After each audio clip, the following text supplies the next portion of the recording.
Brought to you by Chitale बंधू।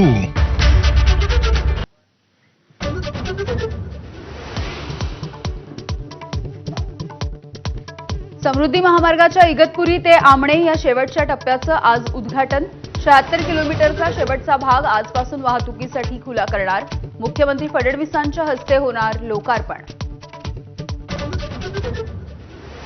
नवी मुंबईकरांची वाहतूक कोंडीमधून सुटका होणार। वाशीहून मानखुर्दकडे जाणाऱ्या पुलाचं आज मुख्यमंत्री फडणवीसांच्या हस्ते लोकार्पण।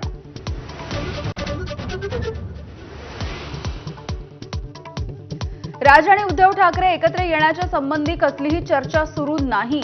संदीप देशपांडे यांचं स्पष्टीकरण। 2014 आणि 2017ला जीप पोळली आहे, आता ताक फुंकून पीत असल्याचंही वक्तव्य। बंगळुरूमध्ये आरसीबीच्या विजयोत्सवाच्या दरम्यान चिन्नास्वामी स्टेडियमच्या बाहेर चेंगराचेंगरी। 11 जणांचा मृत्यू, 33 जण जखमी। मृतांचा आकडा आणखी वाढण्याची शक्यता। चिन्नास्वामी स्टेडियमच्या बाहेर चेंगराचेंगरीच्या प्रकरणाची न्यायालयीन चौकशी करण्याचे आदेश, तर दुर्घटनेमधल्या मृतांच्या कुटुंबियांना 10 लाख रुपयांची मदत।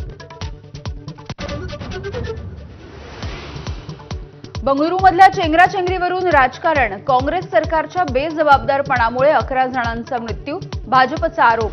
तर अनियंत्रित गर्दीमुळे उपाययोजना करण्यासाठी अपुरा वेळ मिळाला। कर्नाटकच्या मुख्यमंत्र्यांची सारवासारव। देशामध्ये जातीय जनगणनेसोबतच जनगणना 2 टप्प्यांमध्ये होणार।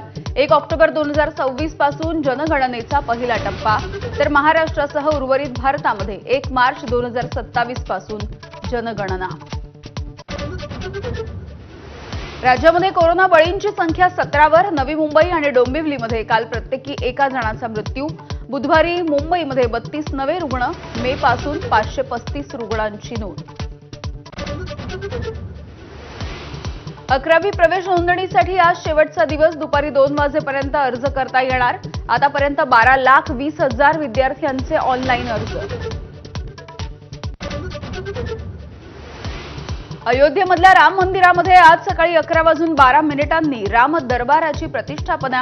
राजाच्या रूपातील भगवान राम संपूर्ण कुटुंबासह विराजमान होणार।